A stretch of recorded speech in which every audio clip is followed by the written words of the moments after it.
श्रीनाथ जी अपने मंदिर में विराज रहे थे, गुसाई जी सेवा कर रहे थे, इतने में ही एक बिल्ली घुस गई भीतर। तो बिल्ली देख करके श्रीनाथ जी को भगाओ भगाओ भगाओ।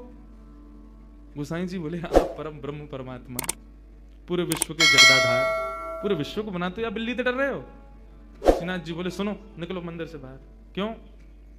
या तो तुम जाओ या मुंह जान दो। गुसाई जी बोले अरे जय जय, कहा अपराध है, आप इतने नाराज क्यों है? तुम मुंह को लाला मानो ना। बोला लाला मानो, तो लाला मानोगे तो लाला को बिल्ली तो डर लगेगा, लाला को कू करते डर लगेगा। तुम पर ब्रह्म मानोगे तो फिर मेरे सामने साधारण मैया को भाव मत दिखाइयो। फिर तुम साधारण ही बन के आओ। जब पर ब्रह्म मानना हो तो पर ब्रह्म मानोगे तो पर ब्रह्म जैसी सेवा करो मेरी। लेकिन तुमने मुंह को लाला मानो है, तो लाला को तो चींटी तो डर लगेगा, छिपकली तो डर लगेगा, बिल्ली तो डर लगेगा। तुम्हारी सेवा में अभी न्यूनता है, लेकिन मेरे भाव में न्यूनता ना है। मैं वो लाला बन की सेवा करवा रहा हूं, लेकिन तुम्हारे मन में आ रहा हो कि तो पर ब्रह्म है, इनको बिल्ली से डर कैसे? तो हे मोहे नाते अनेक मानिए जो भावे। आप किशोरी जी के प्रति, श्याम सुंदर के प्रति जो भाव रखो। कल मुझको इतना बढ़िया लगो, रात में आए तो मैया को परिचय सबका, हमारी कीर्ति मैया हैं, ये राधा रानी के भैया हैं, ये राधा रानी की बुआ हैं, ये चाचा हैं, ताऊ हैं, ये उनके भतीजा हैं, ये सब हैं। ये भाव सच में ये विशेष है।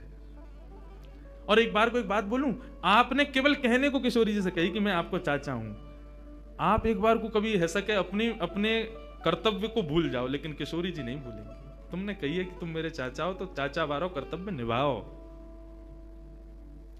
ठाकुर जी की भक्ति में 3 चीज बहुत जरूरी, विश्वास, दूसरा संबंध, और तीसरा समर्पण। जब तक ठाकुर जी की भक्ति में कोई संबंध ना हो, विश्वास ना हो, समर्पण ना हो, सबसे पहली सीढ़ी है विश्वास। विश्वास करो, हाँ। दूसरी सीढ़ी है कोई भी संबंध, और संबंध भी आप पूछो हम ठाकुर जी से कौन सा संबंध बनाए। देखो संबंध जैसे पुत्र होता है ना, तो आप पूछोगे नहीं कि मैं इसका पिता बनूंगा अब। अरे पुत्र हुआ तो पिता हो ही आप उसके। संबंध कभी बनाए नहीं जाते, संबंध हो जाते। ठाकुर जी को देख के जो भाव प्रकट हो वही ठाकुर जी को मान लो। और कई लोग ऐसे कहते हैं हमारा कोई भाव ही प्रकट नहीं होता, तो अभी कथा सुनो, सत्संग करो, संतों का संग करो। अभी तो तुम स्कूल में प्रवेश करने लायक ही नहीं हुए हो, तो फिर ठाकुर जी संबंध कैसे बनाओगे? पहले अपनी संगत सुधारो, अपनी रंगत सुधारो, अपना सब कुछ सुधारो। जिस दिन ठाकुर जी को देख के कोई भाव आ जाए, उस दिन समझना अब मैं योग्य हो गया ठाकुर जी संबंध बनाने के। उस दिन उसी भाव से ठाकुर जी से, किशोरी जी से संबंध भाव रख लो। तो किशोरी जी अब चिंतन कर रही हैं ठाकुर जी का। श्याम सुंदर के नेत्र, श्याम सुंदर के कपोल, श्याम सुंदर की मुख मुस्कनियां, श्याम सुंदर को सर्वांगीण अंग वाको चिंतन चल रहा है किशोरी जी के चिंतन में। और वही हाल यहां श्याम सुंदर को है, रात भर करवट बदल रहे हैं, बार बार विचार कर रहे हैं कहां है वो, कौन की छोरी आई ऐसी अपना ऐसा पागल सा बना के चली गई है, कब मिलेगी, कब आवेगी। रोज जामे यमुना पुलिन पर खोजें, लेकिन किशोरी जी के दर्शन ना हो। आज किशोरी जी ने मन बनाया, बोले आज नंदगाम चलेंगी। समस्त गोप ग्वाली जितने भी किशोरी जी की सखी सहचरी हैं, सबसे किशोरी जी बोली आज नंदगाम चलेंगे। अरे नंदगाम बहुत दूर है, और तू ना जाने मां कौन रहे, चलिया माखन चोर मरकट बंधु। हमने सुनिए टेढ़ी टेढ़ी सी चाल चले और सबन को अपना दीवानो बना ले, सबन को अपने चंगुल में फंसा ले, ऐसी मीठी मीठी बात करे। वामेते एक व्यसन निकले, वह व्यसन को कोई एक बार चख ले तो वह व्यसन के बिना रह ना पावे। किशोरी तो जो कहेगी सो करेंगे, लेकिन नंदगाम ना जाएंगे। अच्छा चल नंदगाम ना जाएंगे, नेक दूर तक चल रहे हैं। और करते करते किशोरी जी के मन में बार बार भाव, जानो तो नंदगाम है।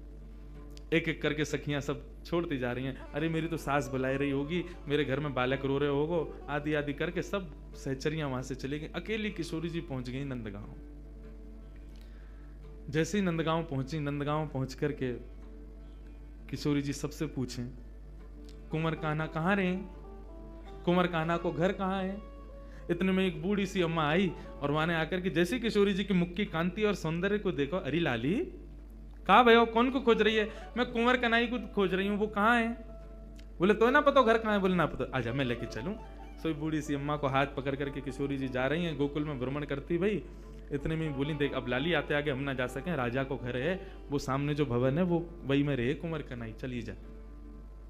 यहां भीतर ठाकुर जी बैठे यशोदा मैया के पास, और क्या कह रहे हैं? मैया ने हाथ पांव पकड़ ली, बोले लाला तेरी बहुत शिकायत हमें, अब तो अपने गोकुल तक सब जगह तो शिकायत आ रही है, तू इतनी चोरी करे या चोरी है छोड़ दे। ठाकुर जी कह रहे छोड़ दूंगा, लेकिन बदले में मुंह को कहा देगी, जो तू कहेगो सो दूंगी। सो खाऊं पर घर ना जाऊं मैया, अब न करूंगो चोरी, पर सांची कह कब लावेगी मोकू तू दुल्हन गोरी। अच्छा दुल्हन चाहिए तो को? हाँ मैया दुल्हन चाहिए। काय थे कहीं बहू? बोले बहू बातें कहीं जो भोजन करावे, रात में सुवा दे, सवेरे उठाए दे, इन सब सेवा न करे। जो सेवा मेरी तू करे वही सेवा मेरी बहू करेगी। ऐसी बहू लिया मुकू। लेकिन मैया मेरी पहले ही सुन ले, मैं जैसी चाहूं वैसी बहू लियो मुकू। कैसी बहू चाहिए? भोरी सी होए सुभग छोटी। भोरी सी लियो, ज्यादा तेज तर्रार भर बहू मत लेके आइयो। क्यों? मोह तोते दूर कर देगी, फिर तेरो घर बनवा देगी यमुना के प्लेन पे। तू और बाबा वहीं रही हो, मैं और बहू यहाँ रहे करेंगे। भोरी सी होए सुभग छोटी और सुवा सारी नाक आंख मोटी। पहनी सी तो नाक हो बाकी कैसी तोता जैसी, और बड़ी बड़ी आंखन वारी होए, और तोते दिखाए मुख घूंघट में, मुस्काए जाए थोड़ी थोड़ी। जैसे ही तू बाके सामने आ जाया करे सोई घूंघट कर ले, और घूंघट में ती नेक नेक मुस्का जाए करे। ऐसी बहू लिया मैया मुझको। मैया बेटी बेटी कन्हैया की बात ने सुन नहीं है। बोले ज्यो ज्यो बड़ा है तो जा रहा, त्यों त्यों तेरे भीतर जन कहा प्रकट है तो जा रहा। कहाँ ते लावे इन सब बातन ने? बड़ी आंख वारी चाहिए, पैनी नाक वारी चाहिए, भोरी सी चाहिए, ऐसी चाहिए। कौन सिखावे तो को? मैया देख तू बात मत बदल, बता चोरी छोड़ू कि नहीं छोड़ू। हाँ लालबाए तो छोड़ दे, तो मेरी बात मान ले फिर। और मैया सुन, मैया एक बात तो समझाऊं, जब ब्याह करवे जाऊंगा ना, बलदाऊ संग न ले जाऊं। बलराम में ना लेके जाऊंगा। मैया बोली क्यों ना लेके जाएगा? मैं कह रहा हूं वो गोरो है, कहीं बहू को मन लास्ट में बदल गो तो बाकी माला पहना दी तो, या हमारे बलराम में ना लेके जाऊंगा। मैया एक बात तो समझाऊं, बलदाऊ संग न ले जाऊं। बाबा ते कह के मगवाए दे, चढ़वे को सुंदर घोड़ी। अब घोड़ी मगवा मुकू, अब ब्याह करवे जाऊंगा। मैया बोली लाला ये सब चले तेरे मन में? यही सब करे तू बाहर वन में जाके? ते मधुमंगल श्रीदामा आगे दिन ते यही सब सीख के आवे तू? बंधुओं देखो ये सब चर्चाएं हैं ना, आज देखो यहाँ ज्ञान भक्ति वैराग्य सब बाहर खड़े हैं, यहाँ केवल प्रेम चल रहा भीतर। यहाँ पर श्याम सुंदर और किशोरी जी के वही चर्चा जो हम ब्रजवासी को बहुत प्रिय है, जो हम कोई के आगे ना बोले वो बातें हैं। क्योंकि सब जगह अधिकारी नहीं मिलते ऐसे, यहां मिले हैं तो सुन लो। मैया अभी घोड़ी मंगवा दे, तू तो बाबा थे अभी कह दे मेरे काजी को घोड़ी ले आवेंगे। और मैया मेरी एक बात और सुन ले, मैया एक बात मेरी और सुन ले। कहा गोपिन पे मंगल गबवाए दे। गोपिन ने बुलाया कि अभी तो मंगल गान शुरू करवा दे तू तो घर में, और मोय गोरो दुल्हा बनाए दीजो। ऐसा श्रृंगार कर दियो मेरो कि मैं गोरो है जाऊं। मोय गोरो दुल्हा बनाए दीजो, कहूं हंसे ना वहां की छोरी। मैया मेरो ब्याह करा दे। इतने में बाहर से किशोरी जी, अरे कुंवर कन्हैया, कुंवर कन्हैया। जैसी किशोरी जी बाहर से पुकारन लगी, श्याम सुंदर बोले मैया, मुझे लगा बहू आ गई दिख है, ये तो स्वर कहीं सुनो दिखो मैंने। ठाकुर जी दौड़ करके बाहर गए तो सामने किशोरी जी खड़ी हैं। आहा, किशोरी जी को जैसे ही देखो, जैसा रूप भीतर वर्णन कर रहे, जाके काजे कर रहे, वही आ गई। वारे विधाता, तेने कैसी सुनी मेरी? मैं तो मैया ते अभी कह रहे और वही है क्या सामने?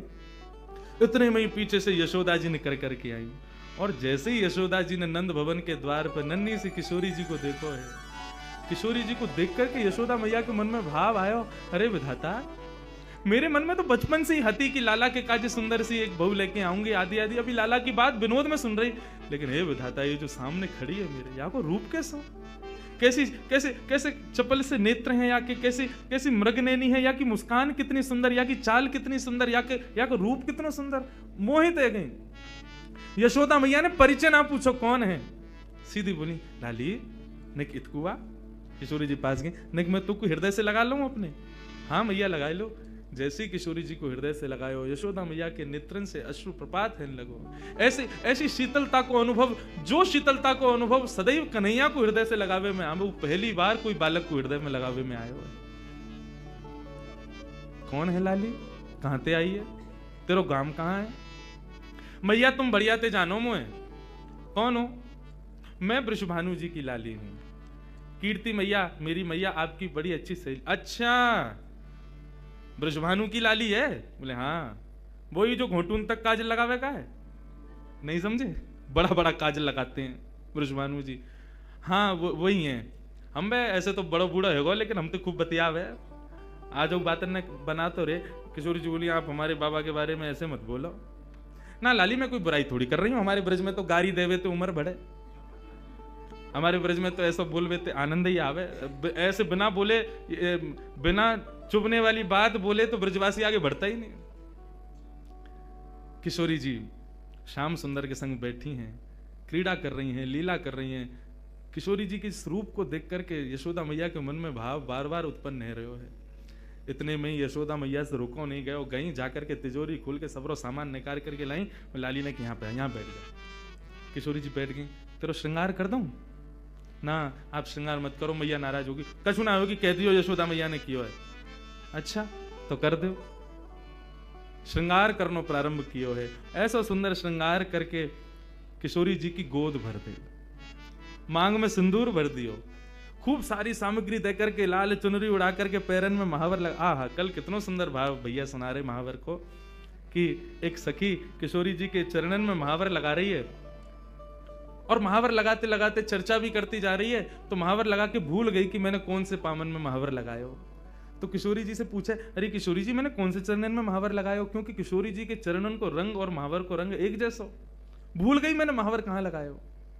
तब किशोरी जी अपने पाम को उठा के, और जो पाम भारी होवे बाकी कहीं या में लग गए हो, ये हल्को है या में ना लगो, मतलब इतनी कोमल की महावर के वजन से वो किशोरी जी के चरण भारी है रहे। कैसा सुंदर भाव। किशोरी जी के महावर लगाए और सब कछु दे के गोद भर दई और कही लाली अब जा। कोई कछु पूछे ना कह दियो यशोदा जी ने किया श्रृंगार, कोई कछु ना केगो तोते। नन्ही सी किशोरी जी अपने हाथ में सब सामग्री लेकर के और ऐसे ऐसे चल चल के ठुमक ठुमक करके घूम रही हैं। आहा, यशोदा मैया तो आनंदित है गई हैं, इतना सुख मिल रहा है। छोटी सी किशोरी मेरे अंगना में डोल रे, छोटी किशोरी मेरे अंगना में डोले रे, छोटी सी किशोरी। मैंने वासों पूछी लाली कौन गाम की छोरी रे, मैंने वास पूछी लाली कौन गाम की छोरी रे।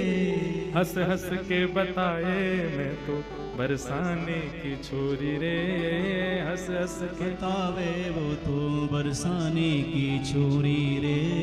छोटी सी किशोरी मेरे अंगना में डोल रे, छोटी सी किशोरी मेरे। नन्ही सी किशोरी जी खूब सारी सामग्री को अपने गोद में भर के और कन्हैया को इशारा करके वहां से चली गई, मिल के चली गई और बोली अब तुम आई हो हमारे यहाँ। ठाकुर जी बोले आऊंगो, ऐसे ही आऊंगा मैं भी, अब तुमने आई हो तो मैं भी आऊंगा, अब चाहो। अब वहाँ कीर्ति जी पूरे बरसाने में खोज रही है मेरी लाली कहाँ चली गई। छोटी सी लाली भोरी सी है, कोई बहका के ले गए हो बाकू, सब जगह खोजें लेकिन कहीं दिखे नहीं। इतने में ही देखो नंद भवन के मार्ग से और किशोरी जी तो महाराज वैसी सुंदर और इतना सुंदर श्रृंगार यशोदा मैया ने कियो, पत्रावली को श्रृंगार कियो है किशोरी जी के, सुंदर सुंदर पत्रावली बना करके किशोरी जी को श्रृंगार कियो। जैसे ही किशोरी जी आई कीर्ति दौड़ करके गई, हृदय से लगायो लाली तू कहाँ गई, मैं कब तक खोज रही, और ये कहा भयो, ये तेरी मांग कौन ने भर दी, और ये तेरे तेरे होटन पे लालिमा कौन ने रच दी, पामन में महावर, ये पाजेब, कौंधनी, गले में हार, इतना सामान ये सब कौन ने किया। मैया मैं गई नंदगाम, वहां पे यशोदा मैया ने मेरा श्रृंगार कर दिया। कीर्ति मैया श्रृंगार देख के समझ गई, बोले कि यशोदा जी ने गोद भर दी मेरी लाली के। चिंता है गई कीर्ति जी को। बरसाने की एक सखी पूर्णमासी बुलवायो, सबसे बूढ़ी बड़ी वही है, वही ब्याह कराती डोले नंदगाम बरसाने में।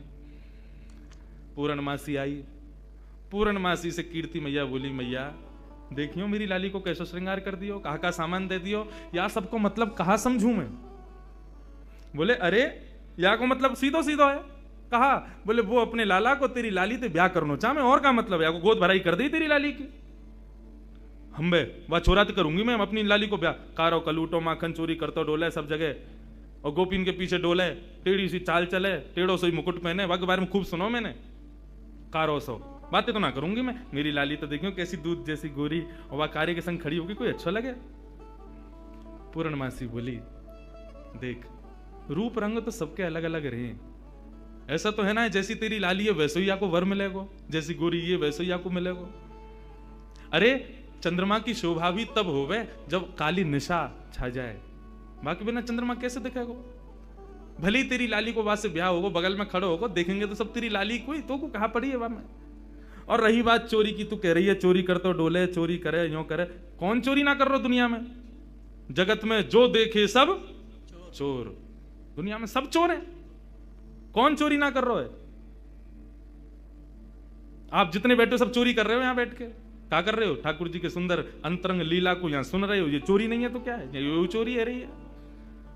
वह कन्हैया के पीछे पड़े हुए हैं सब, लेकिन दुनिया में चोर कौन नहीं है? सूरदास जी वर्णन कर रहे हैं, राज्य के चोर हैं राजा रानी, शहर चोर व्यापारी, और 5 चोर सबके उर्माही, कौन पुरुष कौन नारी। 5 चोर हैं हमारे भीतर, कौन कौन से? कौन कौन से? काम, क्रोध, लोभ, मोह, ईर्ष्या, या फिर ऐसा कहते हैं ये जो पंच ज्ञानेंद्रिय, पंच कर्मेंद्रिय, ये सब हमारी चोर हैं, सब चोरी कर रहे हैं। चोरी से बच कौन रहा है? ब्रह्मा चोर आए वृंदावन, बालक बच्च चुराए। ब्रह्मा ने पूरी सृष्टि बनाई, वो चोरी करके गए हो। कन्हैया के नेक नेक से ग्वाल बाल और बछड़ा ने चोरी करके ले गए।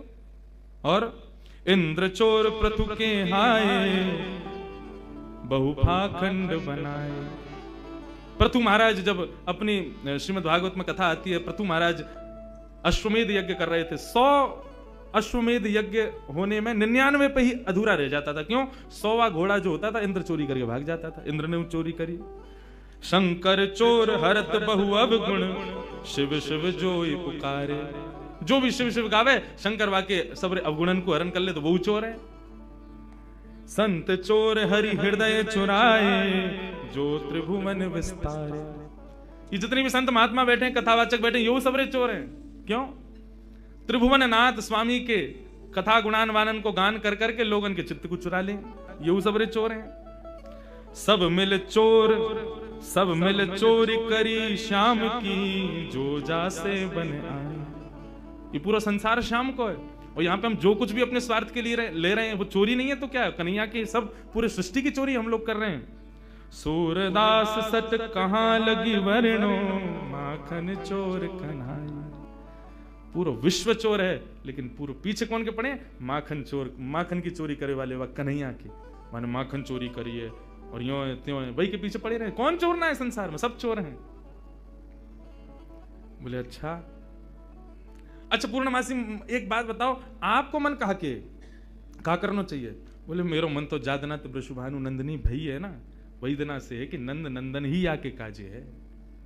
ये दोनों दैवी कोई शक्ति हमारी या ब्रजमंडल में आई है, इन दोनों को ब्याह कर दो तो ब्रज की सदा सर्वदा रक्षा करेंगे ये दोनों मिलके। मेरो मन तो यही के। कीर्ति बोली तो फिर एक काम करो, एक बार आप चुपके थे कैसे कन्हैया को ले आओ बरसाने। हम एक बार वाकु देख लेंगी, नहीं हमारे मन को संशय होगा, कछु तो दूर रह जाएगा। एक बार वाको रूप रंग सब देख लेंगी। हमने बहुत सुनी टेढ़ी चाल चले, हमें यूं देखना कोई लचक तो ना आवा कमर में। एक बार तुम लेके आओ वाको, वो टेढ़ो जानबूझ के चले कि कोई वाकई कोई शरीर में कोई दिक्कत है। और कारो कारो कारो सब कहें तो फिर ये सबरी गोपी काय को पागल बनी रहे वाके पीछे। वैसी सबरी कहेंगी कारो, और वैसे यूं कहेंगी आज कन्हैया ने हमारे घर चोरी ना करी, हमारे घर ना आवे, हमते प्रेम ना है। ऐसो कारो कैसे कि सबन के चित्तन ने चुरावे। हे पूर्णमासी तुम ही लेके आओ वाकू। पूर्णमासी बोली ठीक है जाऊं, मैं ही लेके आऊं। पूर्णमासी चल के जा रही है। नंदगाम के कुंवर कन्हैया अपने ग्वाल बालन के संग अटारी पर बैठे हैं। वहीं तो दूर से दिख गई पूर्णमासी आ रही है। ठाकुर जी तो सब पता ही है, पूर्णमासी भी थोड़ी ने ठाकुर जी की तरह लचक लचक के चले। मधुमंगल बोलो अरे कौन आ रही है लचक लचकी सी? ठाकुर जी बोले वही आ रही है, 2 साल पहले आई कही तेरे पास, तेरा ब्याह करावे काज। ओ अच्छा, तो वही आ रही है। काय को आ रही भैया? बोले वही के काजे आ रही होगी, जाके काजे आवे, सबन को ब्याह ही कराती डोले। इतने में पूर्णमासी आ गई। मधुमंगल गयो, आओ आज कौन को लेके आई हो संबंध? बोले कोई क्यों लेके आई हूं, तेरो तो ना हेरो, 2 साल ते लगी भई, अब आगे ना होगा, तू तो यूं ही रहेगो, कुंवारो ही रहेगो, तो कौन ब्याह करे। ये सब ब्रज की लीलाएं हैं। ठाकुर जी से कही, लाला कल बरसाने आ जाइयो, और सुन ये सबरे गोबर चोटन ने मत लेके आइयो संग में, दूसरे इनके छत्तन पे सूख रहे कंडन ने चुराते रहे हैं। कौन ते कह रही है री? मधुमंगल श्री राम बोले तुम ते कह रही हूं।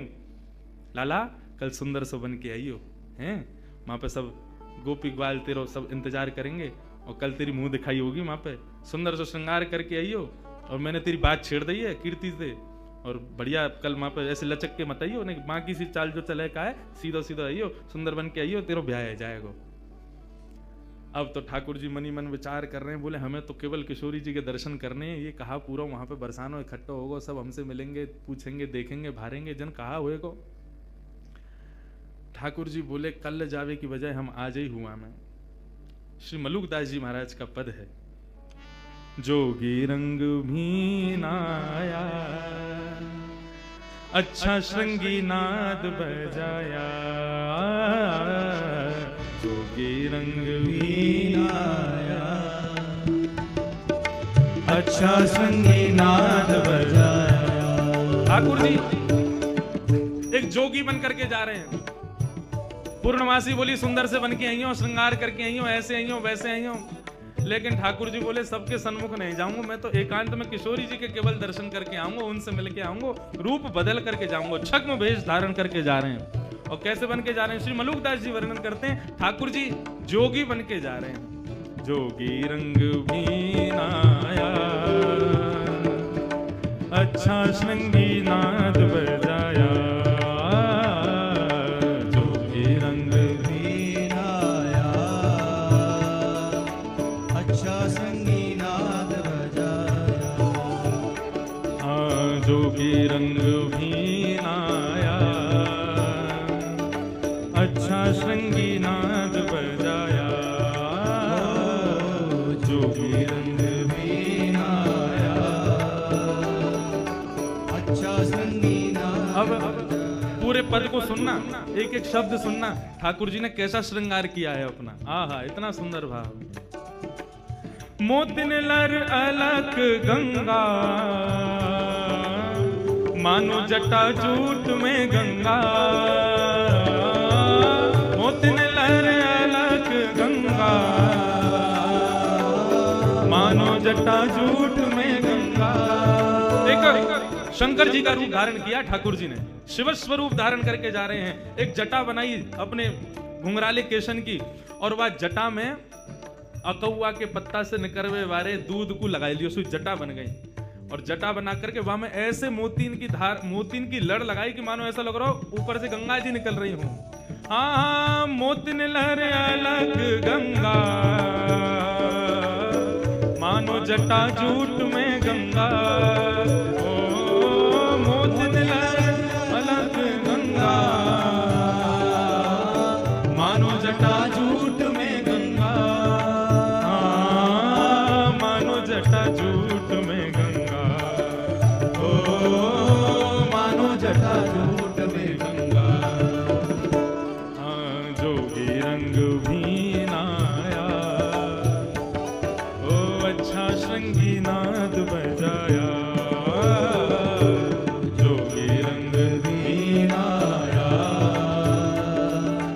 अच्छा श्रृंगी नाद बजाया, ओ जोगी रंग भी नाया, अच्छा श्रृंगी नाद बजाया, जोगी रंग भी आया, अच्छा श्रृंगी नाद बजाया। हाँ मलिया गिरी चंदन ब्राजे, मलिया गिरी भस्म ब्राजे, मानो सुर डमरू बाजे, मलिया गिरी भस्म ब्राजे, मानो सुर डमरू बाजे। अब मलियागिरी चंदन होता है, भस्म कैसे हो गए? इसका भाव बताते हैं कि ठाकुर जी ने अपने सर्वांगीण अंग पे लगाई तो मलियागिरी चंदन है, लेकिन किशोरी जी से मिलने की जो उत्कंठा ज्वाला हृदय में प्रकट हो रही है, उस ज्वाला से आने वाले ज्वर से मलियागिरी चंदन जल करके भस्म बन गया है। ऐसा पूरे अंग पर मलियागिरी भस्म लगाई है ठाकुर जी ने। मानो शूल डमरू बजे, ओ मलियागिरी भस्म ब्राजे, मानो शूल डमरू बजे, मानो शूल डमरू बजे, ओ मानो शूल डमरू बजे, जोगी रंग भी नाया, अच्छा श्रृंगी नाद बजाया, ओ जोगी रंग भी आया, अच्छा श्रृंगी नाद बजाया। बोलो नंदनंदन भगवान की जय हो।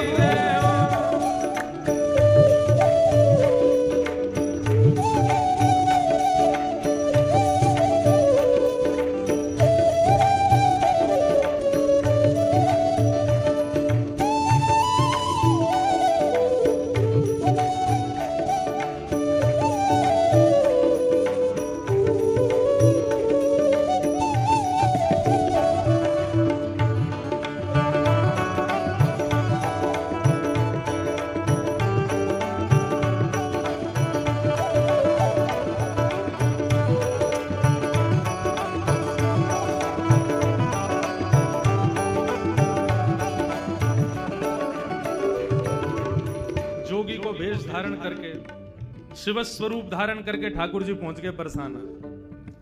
अब बरसाने में अलग निरंजन डमरू बजाते हुए घूम रहे हैं पूरे बरसाने में। इतने में ही कछु गोपी आई, सखी आई किशोरी जी की, आकर के बोली, बाबा कहाँ से आए हो, कौन हो आप? ठाकुर जी बोले, हम सन्यासी बाबा हैं, हिमालय से आए हैं। अच्छा, कहा करो आप? बोले, हम लोगन की शक्ल देख करके ये बताते हैं आपको ब्याह कब होगा, कौन से होगा। अच्छा, ये गुण है आपको? बोले, हाँ, ये हमारा गुण है। सब गोपी बोली, तो फिर तो हमारी किशोरी जी को देखो आप, उनको बताओ, उनको कहा होगा। कौन किशोरी जी? बोले, हमारे बरसाने की राजकुमारी हैं, नहीं उनको बताए तो उनको ब्याह कौन से हुए को लेके चलो हमें। अब तो जैसे ही महाराज लेकर के गए किशोरी जी के सन्मुख जाकर के जैसे ही खड़ो कियो है, इनको बताओ, इनको ब्याह कौन से होगा। ठाकुर जी पहले तो बहुत देर तक देखते रहे, मंद मंद मुस्कुरा रहे हैं। किशोरी जी भी नेत्र देख के समझ तो गई ये कौन आए हैं बन के। बाबा आप बतावे आए हो, देखवे ना आया है, घूरो मत, हमारी किशोरी है। बोले, ना मैं तो बस ऐसे ही देख रहा हूं। ये बताओ कालो टीका लगाओ कि ना इनके कान के पीछे? उन्होंने लगाओ, अभी लगाओ, नजर लग जाएगी, इतनी सुंदर लग रही है, सामने खड़ी हुई है। तुरंत एक गोपी ने कालो टीका लगायो। हाँ बताओ हमारी किशोरी जी को कौन से ब्याह होगा? ठाकुर जी बोले, रुको, घूम घूम के देखना पड़ेगा। घूम घूम के चारों ओर से देखते देखते देखते किशोरी जी के बगल में जाकर के खड़े हैं। गोपी बोली, कहा? बोले, बता तो दे कौन से ब्याह होगा। बोले, कौन से होगा? बोले, जो बगल में खड़ो वही तो होगा। इनके काजे मुंह से बढ़िया कोई ना मिलेगा। एक सखी आई आकर के दोनों को, ए बाबा दूर हट, कैसी बात करे, हमारी किशोरी जी के बगल में झांकू मत जाइयो। तो जैसे बाबा ने अकल ठिकाने लगाती डोले, जैसे ही ठाकुर जी दूर किए, ठाकुर जी तो मंत्र मुक्त है गए। श्री मलुकदास जी वर्णन कर रहे हैं, जोगी छवि बाबरो डोले, राधे राधे राधे बोले, ओ जोगी छवि बाबरो डोले, राधे राधे राधे बोले। अरे हाँ, जोगी छवि बाबरो डोले, राधे राधे राधे बोले, ओ जोगी छवि बाबरो डोले, राधे राधे राधे बोले। अरे हाँ, राधे राधे राधे बोले, ओ राधे राधे राधे बोले। हाँ, जोगी रंग भी नाया, अच्छा श्रृंगी नाद बजाया, ओ जोगी रंग भी आया, अच्छा श्रृंगी नाद बजाया। ओ जोगी रंग भी नाया, अच्छा श्रृंगी नाद बजाया, ओ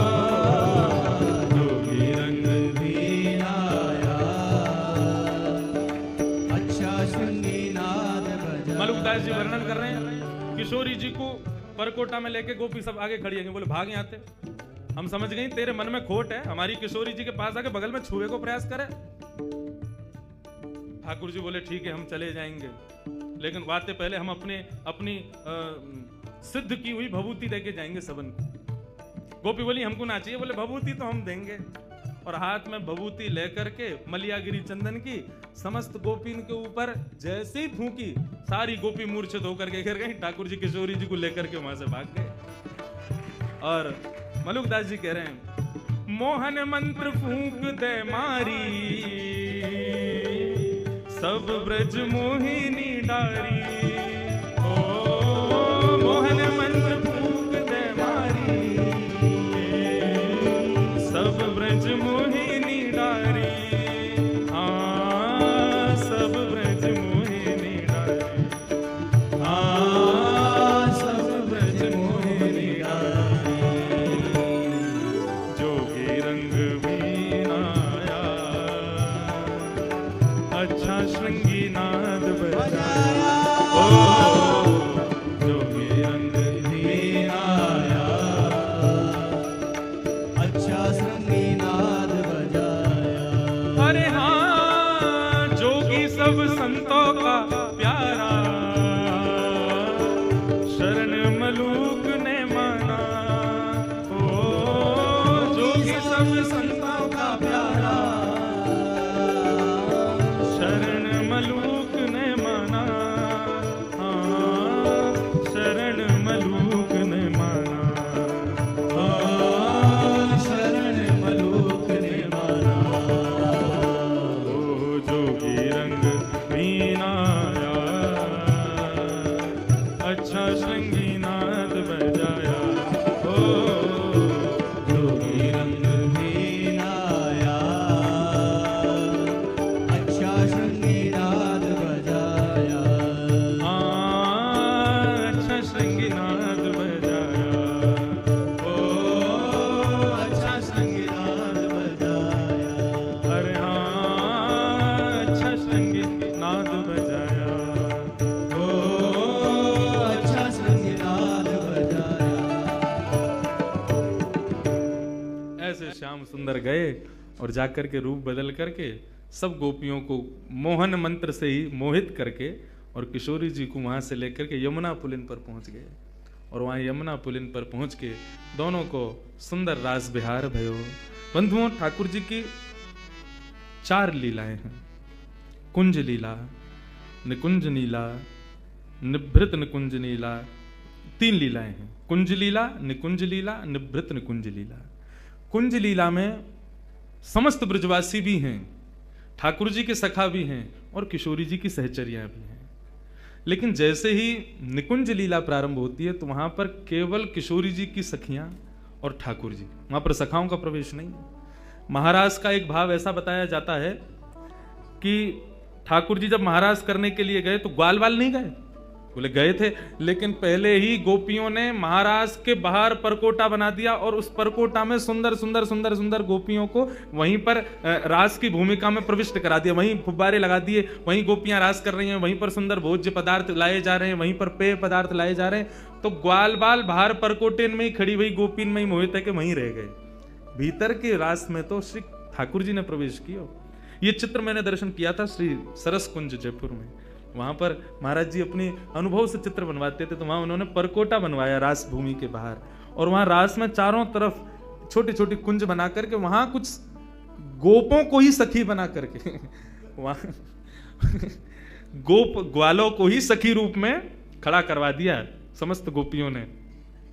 मतलब ग्वाला ही चुनरी ओढ़ करके आंखल में कजरा लगा करके उनको कछु दिए होंगे गोपीन ने, कछु मोह दिया होगा तो माखन दे देंगी, तो कुछ दही दे देंगी, तो ये करनो कहा सखी बन के खड़े है जाइयो बाहर, और क्या करनो कन्हैया के संग जितने ग्वाल वाल आवेंगे सबन को मोहित कर लियो अपने ऊपर। तो ठाकुर जी के ग्वाल वाल तो बाहर के परकोटा में ही रह गए, भीतर तो ठाकुर जी ने प्रवेश किया। तो निकुंज लीला में केवल श्याम सुंदर, किशोरी जी और किशोरी जी की सहचरियां। लेकिन जब निवृत्त निकुंज की लीला प्रारंभ होती है वहां पर किसी का प्रवेश नहीं है, वहां केवल श्याम सुंदर और श्री किशोरी जी, केवल इन दोनों के भाव ही विद्यमान होते हैं। इसके अतिरिक्त कोई भी वहां नहीं विराजता है। उस निभृत निकुंज की लीला का ना तो वाचन किया जा सकता, ना श्रवण किया जा सकता, केवल उसका अनुभव किया जा सकता है कि ठाकुर जी की ऐसी लीला चल रही होगी, ऐसा भाव हो रहा होगा, ये हो रहा होगा। उन निभृत निकुंज की लीला के अनुभव में प्रवेश करने के लिए श्री किशोरी जी के चरणों में हम उन्हीं से अनुमति ले सकते हैं। वही अनुमति दें तो उसमें प्रवेश मिल सकता है। जिस निभृत निकुंज की लीला में श्री राधा बाबा प्रवेश कर चुके थे, श्री भाई जी प्रवेश कर चुके थे, हमारे वृंदावन के श्री पंडित गया प्रसाद जी महाराज प्रवेश कर चुके थे, वर्तमान के श्री माधवदास बाबा प्रवेश कर चुके हैं। निभृत निकुंज की लीला में जब ठाकुर जी की लीला का अनुभव होता है तो उसका वर्णन मुख नहीं करता, नेत्र करते हैं अश्रुओं के भाव से। ऐसा भाव है। एक भाव और सुना करके आज के विषय को विराम देंगे, फिर कल 3 बजे से ठाकुर जी का पुनः सुंदर कुंज निकुंज निभृत निकुंज देखें कहां तक पहुंचा में ठाकुर जी, जो भाव होगा वो कहेंगे। निभृत निकुंज में श्याम सुंदर और किशोरी जी दोनों विहार करते हैं, और उसमें भी दोनों की सर्वप्रिय लीला कौन सी है? मान लीला। मान लीला में जब एक रूठता है दूसरा उसको मनाता है, तो अधिकतर या मान के स्वभाव को अपने ऊपर धारण करें श्री किशोरी जी। हाँ, डेली मान करेंगी। और कन्हैया चरण दबा रहे हैं, कभी कछु कर रहे हैं, कभी उनकी मनपसंद वस्तु लेके आ रहे हैं, कभी उनके सामने नृत्य करके दिखा रहे हैं, कभी कछु गा के सुना रहे हैं, कभी कोई रूप की वैचित्रता प्रकट करके किशोरी जी को हंसावे को प्रयास करें। किशोरी जी यहाँ मुंह कर लें, यहाँ ते मना में तो इधर मुंह कर लें, और यह तरीका थे ठाकुर जी की और किशोरी जी की मान लीला चले। लेकिन लाल जी हमारे इतने निपुण हैं, किशोरी जी मान करें तो घड़ी लगा करके चंद मिनट में ही ठाकुर जी उनको मना लेते हैं, उनको हंसा देते हैं, क्योंकि वो उनके अंदर खूबी है। और फिर दोनों रास विहार करते हैं। आज जब ठाकुर जी किशोरी जी को लेकर के आए यमुना पुलिन पर, ठाकुर जी ने पहले तो स्नान किया, अपना पूरा जोगी भेष हटाया और स्वयं के स्वरूप में प्रकट भये, और जैसे ही दोनों ने प्रवेश किया निभृत निकुंज में, आज किशोरी जी बोली, लाल जी नित्य मैं मान करूं और आप मनाओ, आज आप मान करो, मैं मनाऊंगी। ठाकुर जी बोले नहीं, आप पे ही मान शोभा दे और मनाने की शोभा हम पे ही बढ़िया लगे, या को बदलो मत, आप ही मान करो, मैं मनाऊं। मतलब मान भी यहां झूठे को है, झूठे को रूठे और सांची को मनावे। हमारी आपकी तरह ना है जबरदस्ती मान कर लेंगे और फिर वो मनाऊ हुए तो वामू रीझे ना है। लेकिन यहां झूठे को माने, बिना बात को मान। कैसो मान होता होगा विचार करो, कोई बात नहीं है। ठाकुर जी काय बात से मनाते होंगे, अरे मुझे गलती है मैं ऐसा ना करूंगा, कोई कछु करो हो तब तो मान करो, लेकिन मान ही झूठे को है। ठाकुर जी किस भाव से मनाते होंगे किशोरी जी को। लेकिन आज किशोरी जी बोली नहीं, आज आपको हमारी बात माननी पड़ेगी, आप मान करो, हम मनाएंगे। ठाकुर जी बोले मैं मान करूं? बोले हाँ आज आप करो, मुंह को सुख देवे के काजे आप मान करो। ठाकुर जी बोले ठीक है, तो आज हम मान करते हैं, आप मनाओ। और जैसे ही मान करके ठाकुर जी मुंह फुला के रूठ के और बैठे, देखो कैसी लीला, रूठ करके ठाकुर जी बैठ गए, मुंह फेर लियो। अब किशोरी जी कभी ठोड़ी पकड़ करके अपनी ओर कर रही हैं, हे श्याम सुंदर कहा भयो, मुझसे बोलो। ठाकुर जी फिर मुंह फेर लें। किशोरी जी अच्छा, तो आपको मयूर नृत्य बहुत प्रिय, देखो देखो मैं मयूर की तरह नृत्य करके दिखाऊं, तभी मयूरन को बुलाए लें, सामने असंख्य मयूर प्रकट हो जाएं, उन सबके मध्य में किशोरी जी नृत्य करें, आकाश से देवी देवता भी केवल श्रवण करें, क्योंकि निभृत निकुंज की लीला में वे भी दर्शन नहीं कर सकते, वे भी कान लगा करके सुनते रहे कि अरे किशोरी जी नृत्य कर रही हैं, उनके नूपुरन से प्रकट होने वाली ध्वनि कितनी मधुर है, किशोरी जी कितनी मधुर लग रही होंगी। हे श्याम सुंदर आप मान मत करो, रीझ जाओ, किशोरी जी को श्रम है रो है। लेकिन ठाकुर जी देखे ही नहीं रहे। किशोरी जी बोली अच्छा नृत्य से नहीं माने तो कछु भोज्य पदार्थ लाऊं। ठाकुर जी का जो मिष्ठान रबड़ी और अब साहब किशोरी जी ने स्वयं सिद्ध कियो, और सिद्ध करके ठाकुर जी के आगे 56 भोग लगाए, और एक एक वस्तु उठा करके ठाकुर जी को कह रही लाल जी पाओ ना, मैं अपने हाथन से पवा रही हूं, मैंने देखो कैसे बनायो, ये दोहरी गाय के दूध की रबड़ी है, अरे कैसी सुगंधी आ रही है। ठाकुर जी तिरछी नजर तो देख तो ले, मुंह में एक बार जीभ पे चाट तो ले, लेकिन मान कर रहे हैं, माननो ना है, रीझनो ना है। अच्छा तो आप नहीं खाओगे तो फिर मैं ही खा लूँ याकू।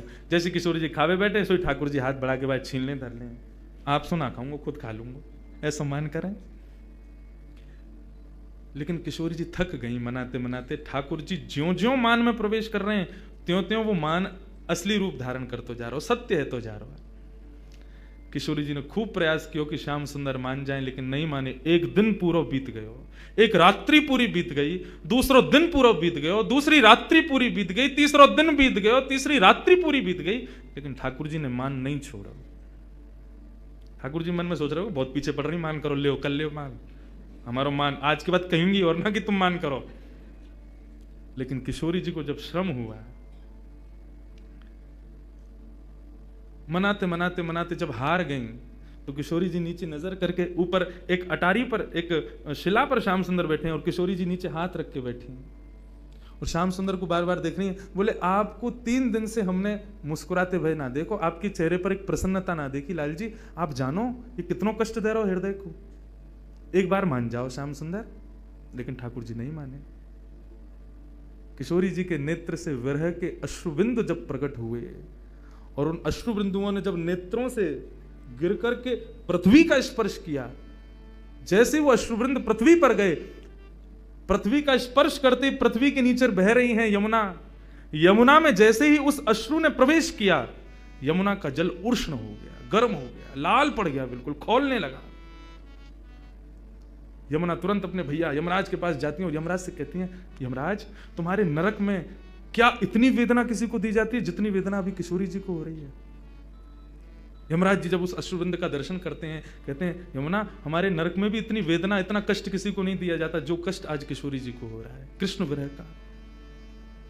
यमुना जी से सहन नहीं होता, तुरंत यमुना जी प्रकट हो जाती हैं और कहती हैं, हे राधिके आपको ये कष्ट किसने दिया, हमें बताओ। तब किशोरी जी कहती हैं, श्याम सुंदर मान करके बैठे हैं, 3 दिन है गए, रीझ नाए रहे हैं। यमुना जी बोली, इनको बड़ो गुमान है ना अपने रूप को, अपने स्वरूप को, अपने सबरे भावन को, यही मारे इतनो तगड़ो मान किया है। हमारी किशोरी जी को वेदना है रही है, लेकिन ये अपना मान नहीं छोड़ रहे हैं। रुको किशोरी जी आप यहीं विराजो, या कन्हैया को तो मैं देख के आऊं।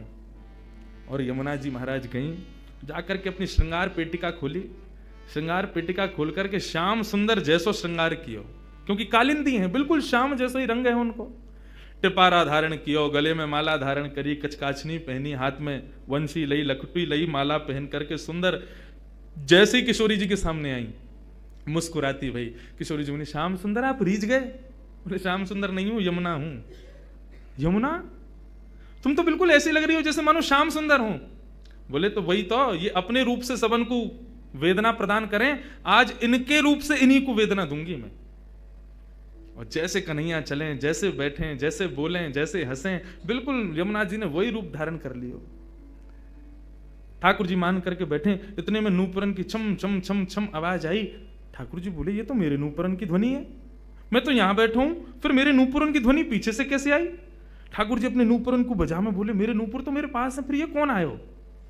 हल्के से मान करके बैठे ना, देख ना सके, तो हल्की सी नजर पीछे करके देखो तो एक वृक्ष की अटारी में से श्याम सुंदर की तरह सुंदर पाग पहन के, टिपारो पहन के, मोर पंख लगाए, हाथन में वंशी लिए, वरहा पीडम नटवर वपु कर्णयो कर्णकारम विव्रतवास कनक कपसम वैजयंतीम चमालाम रंध्रान वेणो अधर सुधया पूरयन गोप वृंदई वृंदारण्यम स्वपदर्मणम प्राविशद गीत कीर्ति। ठाकुर जी का वो वेणु रव का स्वरूप जिस पर समस्त गोपियां न्यौछावर रहती हैं, वही रूप एक सुंदर वृक्ष की ओट में से प्रकट हो रहा है। ठाकुर जी ने जैसे ही देखो, देख करके वह रूप के पीछे पीछे चलने लगे। वहां की नूपुरन की चाल देखें, वहां की वंशी देखें, वहां की लकुटी देखें, वहां की माला देखें, वहां के मुकुट देखें, सब वही जो ठाकुर जी के पास है, वही सब कुछ। अरे तुम कौन हो, तुम कहां से आए हो? यमुना जी बोली, मैं श्याम सुंदर हूं। बोले श्याम सुंदर तो मैं हूं। बोले तुम नकली श्याम सुंदर हो, असली श्याम सुंदर मैं हूं ना। नंद बाबा मेरे हैं। बोले तेरे नाए मेरे हैं। यशोदा मेरी है। बोले तेरे नाए मेरे हैं। सबको भाव रखो, तेरे नाए मेरे हैं। अंत में यमुना जी बोली, और बताऊं, राधा रानी भी मेरी है। और देख, इतने में ही पीछे से किशोरी जी प्रकट है करके और यमुना जी के बगल में आकर के जैसे ही खड़ी वहीं, और जैसे ही यमुना जी ने गलवैया देकर के किशोरी जी के कंधा पर अपना हाथ धरो, सामने खड़े भये कन्हैया को क्रोध आयो। बोले कि तुम कौन हो? मैं अभी अपनी नेत्रन से ज्वाला प्रकट करके ध्वस्त कर दूंगा, और ये मेरी किशोरी पर तुमने हाथ कैसे रखो? किशोरी जी भी कहा, हाँ मेरे श्याम सुंदर तो यही हैं। इतने में ही ठाकुर जी को मान दूर नेत्रन से आंसू प्रकट है गए, रूठ गए, चरणन में गिर गए, बोले अरे मैं ही सच्चो श्याम सुंदर हूं, देखो मेरी वंशी, देखो मेरी ये, देखो मेरा वो, सब कुछ दिखा मैं। अंत तो गत्वा किशोरी जी बोली, नहीं श्याम सुंदर तो यही है। ठाकुर जी बोले एक चीज प्रमाण दे सकती है कि असली श्याम सुंदर कौन है। बोले कैसे? अच्छा किशोरी जी ये बताओ तुम्हारी हाथ की मुंदरी कहां है? किशोरी जी बोले, अरे मेरी मुंदरी कहां गई? बोले जा पे मुंदरी मिलेगी वही असली श्याम सुंदर। हाँ भाई निकाल रहे, मेरी यशोदा ले गो, मेरी किशोरी जी ले गो, मेरी उन्हें ले गो, मुंदरी दिखा। तो उनके पास मुंदरी नहीं थी। ठाकुर जी ने जैसे ही प्रकट की मुंदरी, किशोरी जी ने मुंदरी ले ली, हाथ में पहन ली, और दोनों उनको मान भाव प्रेम भाव में प्रकट है गयो। श्री यमुना जी चरणन में बैठ करके प्रणाम करने लगी। प्रणाम करके ठाकुर जी से बस यही भाव कहो कि आप मान करो प्रभु, सब करो, लेकिन हमारी किशोरी जी को ऐसी ऐसी वेदना मत दो कि पाताल तक आश्चर्य करे कि इतनी वेदना, आपके रूप की वेदना, आपकी प्रसन्नता की वेदना हमारी किशोरी जी को नहीं होवे, ये विचार करियो, नहीं तो नूतन प्रलय है जाएगा कब देना। और मुझ को वरदान प्रदान करो, मैंने आपको श्रम दियो, क्षमा करियो। ठाकुर जी बोले नहीं नहीं, आप बस सदा ऐसे करियो कि सदा मेरे या रूप में ही विराजमान रही हो। तब से श्री यमुना जी श्याम सुंदर के स्वरूप में ही विराजती हैं। श्याम सुंदर श्री यमुने महारानी की। श्याम सुंदर का ही स्वरूप श्री यमुना जी का है। ये किशोरी जी और श्याम सुंदर की मान लीला का भाव है। तो ऐसे बंधुओं, ये निभृत निकुंज लीला है, कुंज लीला है, निकुंज लीला है, निभृत निकुंज लीलाएं हैं। ये सब किशोरी जी की लीलाएं हैं। आज निभृत में नेक प्रवेश करायो, कल ना जाने किशोरी जी कहाँ पहुंचा मैं। सदा सदा इन किशोरी जी के चरणन में हम प्रणाम करें। हम ब्रजवासीन की स्वामिनी हैं। आप लोगों पर कृपा है कि आप नागपुर के निवासी होकर, महाराष्ट्र के निवासी होकर, मारवाड़ी समाज में होकर के भी किशोरी जी को अपनो मानो, अपनो जानो। या बात तो निश्चित मुझ को कल से ही आभास है रहो कि किशोरी जी भी या घर को अपनो ही माने। ये उन्हीं की काकी हैं, ये उन्हीं के भैया हैं, ये पूरा उन्हीं को ही परिवार है। लेकिन बस भाव इतनो है, यहाँ संबंध बनानो पड़े, लेकिन हमारे ब्रज में जन्म लेवे वारो ही किशोरी जी को ही है। या बात में हम नेक ऊपर हैं आपसे कि हमारो ब्रज में जन्म भयो, तो हमारा कोई संबंध बनानो नहीं पड़ा, हम तो हैं ही किशोरी जी के। हम श्री किशोरी जी के सदा रहें,